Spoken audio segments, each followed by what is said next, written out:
Esse é mais um projeto do Instituto Futebol de Rua.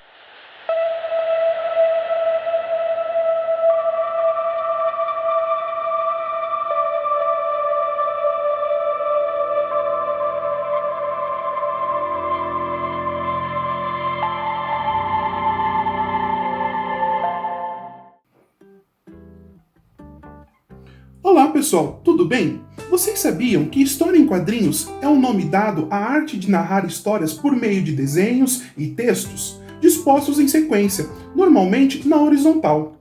Essas histórias possuem os fundamentos básicos das narrativas: enredo, personagens, tempo, lugar e desfecho.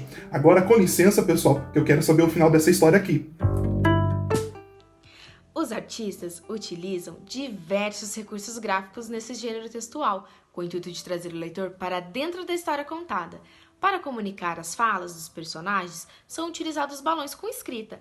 O formato pode ser distinto para cada momento, um para o pensamento, para um cochicho, para um grito e até mesmo para uma explosão.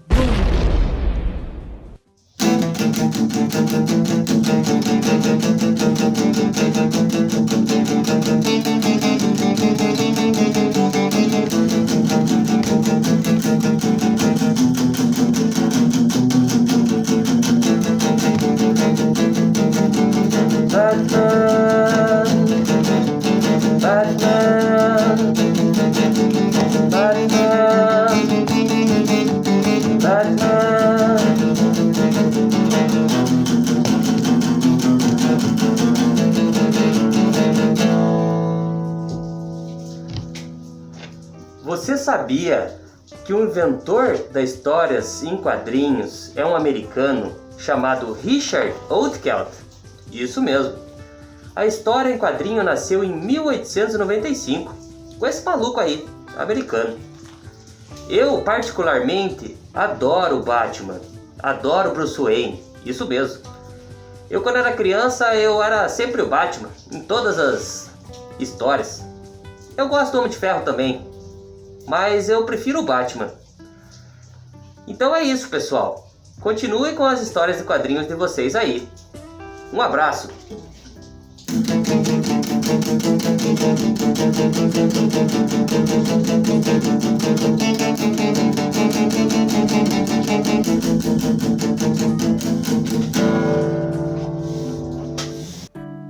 As histórias em quadrinhos integram os 11 tipos de artes no mundo.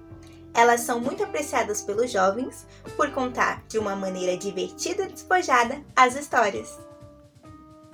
O que são quadrinhos? Olhando no dicionário, encontramos algo como história narrada por meio de desenhos contidos em pequenos quadros. Agora, se formos pesquisar entre os especialistas no assunto, em algum momento vamos ler que quadrinhos são uma forma de arte sequencial. Quem apareceu com esse termo foi Will Eisner, um dos mais importantes quadrinistas que já existiu. Outra forma de arte sequencial é a animação. Se a gente quebrar esse movimento em vários quadros, temos a maneira que os quadrinhos usam para demonstrar uma sequência de acontecimentos. E o que forma uma história em quadrinhos? Basicamente, temos o quadro, a imagem e a palavra. Não podemos esquecer que esses elementos precisam sempre trabalhar em conjunto, pois nos quadrinhos o texto é lido como imagem. Quadrinhos são uma linguagem. Nessa linguagem, o tempo é mostrado como espaço.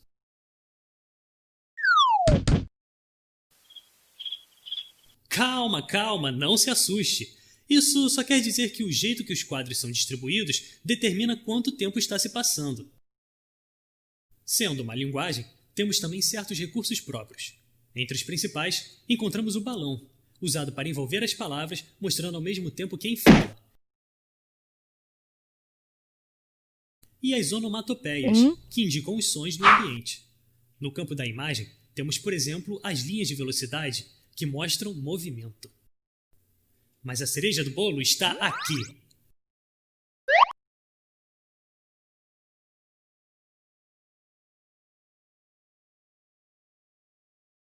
Este espaço foi chamado por Scott McCloud de sarjeta. Nele, o leitor imagina o que está acontecendo entre dois momentos da história. É um recurso exclusivo dos quadrinhos e responsável pelo seu ritmo. Quadrinhos estão presentes tanto no Ocidente quanto no Oriente, com a mesma estrutura básica, mas com alguns detalhes diferentes. No Oriente, por exemplo, a leitura dos quadros é da direita para a esquerda. O traço tem suas peculiaridades, em geral mais estilizado que no Ocidente. A técnica geralmente é nanquim, em preto e branco, por causa do suporte usado, focado em um baixo custo de produção.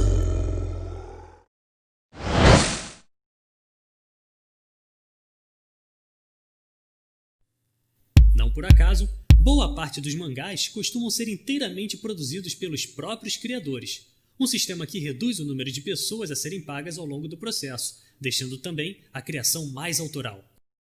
Isto, por sua vez, ocorre de forma bem diferente no Ocidente, onde os personagens tornam-se franquias, reproduzidos durante décadas por vários artistas dentro de uma grande editora.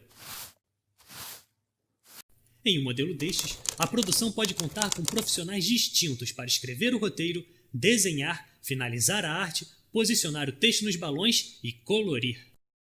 Uma variável muito importante nesse processo é o suporte. Todo o resto deve ser pensado considerando onde vai ser veiculado. Com a internet, vários métodos alternativos à produção clássica aparecem incentivando o espírito de faça você mesmo, com diversos quadrinhos simples e amadores fazendo bastante sucesso. Isso porque, na webcomic, o quadrinho é desmaterializado, o que muda completamente o processo de produção, as possibilidades de como explorar a linguagem e a maneira do leitor encarar tudo isso. Há quem diga que as webcomics ainda não encontraram uma forma final, aproveitando os recursos que a linguagem digital oferece.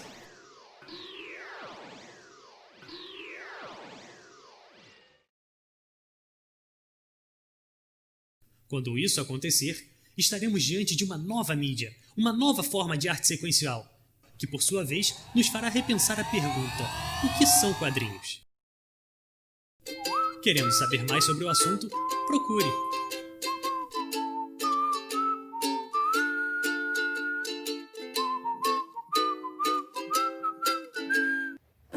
Difundidos em revistas e jornais, os quadrinhos se tornaram um dos maiores veículos de comunicação em massa, onde criaram sua linguagem própria. Grande parte dessa linguagem foi incorporada posteriormente pelo cinema, pela televisão e pela publicidade. As tirinhas de jornal e as revistas de história em quadrinhos tornaram-se o maior e mais influente campo iconográfico da história, com bilhões de ilustrações produzidas desde 1900. Essa produção certamente representa a mitologia gráfica dominante do século XX. Nem mesmo o cinema e a televisão podem vangloriar-se de ter conseguido atingir 1/3 da humanidade como os quadrinhos fizeram.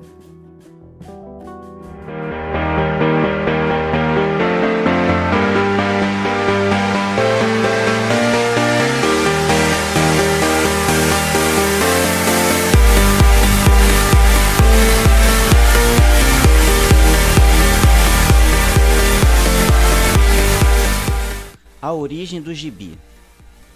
Em 1934, aqui no Brasil, os jornais A Nação e o Globo fizeram muito sucesso com os encartes de quadrinhos infantis.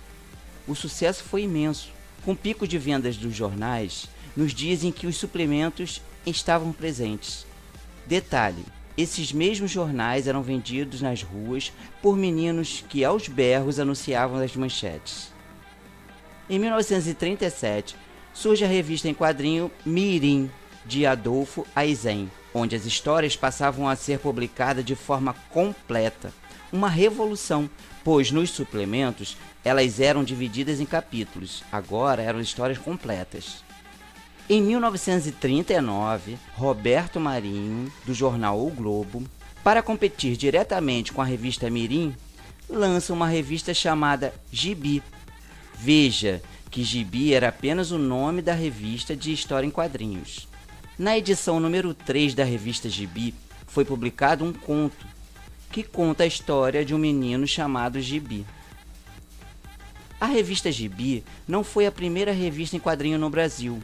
mas seu sucesso foi inegável, tanto que até hoje a palavra gibi é denominação genérica de qualquer revista em história em quadrinhos no país. De acordo com o antigo dicionário escolar do MEC, de 1965, gibi significava menino, moleque. Nos dicionários atuais, a palavra já aparece como sinônimo para revista em quadrinhos. Ninguém mais pensa em chamar um menino de gibi. Neste caso, a palavra gibi perdeu seu sentido de origem e passa a ter outro totalmente diferente. Gibi passa a ser uma revista de história em quadrinho e não mais um menino, um moleque. Esta é a origem da palavra gibi. Gibi era uma revista e agora utilizamos gibi para denominar uma revista em história em quadrinho.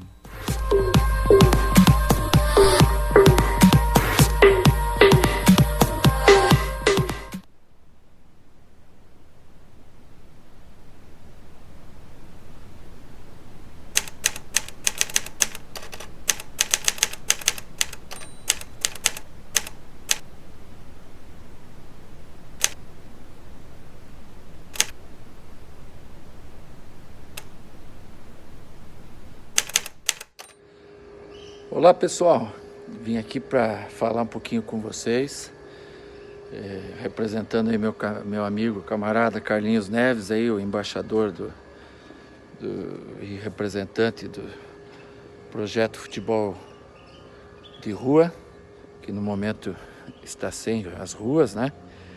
Mas que a gente pode, principalmente nessa hora difícil, contribuir com o pessoal e com cestas básicas e algo mais que a gente possa fazer, né? O pouquinho que fizer vai estar ajudando outras pessoas.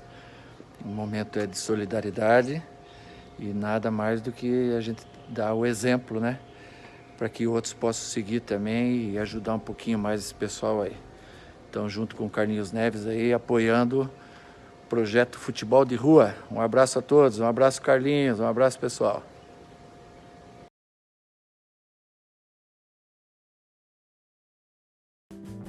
Olha que bacana as histórias em quadrinhos mais famosas do mundo. Mas e aqui no Brasil? Como será que surgiu essa arte?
E atualmente, além do conhecido Maurício de Souza, criador das histórias em quadrinhos da Turma da Mônica, também se destacam os irmãos Fábio Mon e Gabriel de Bá, que ganharam muitos destaques fora das grandes editoras.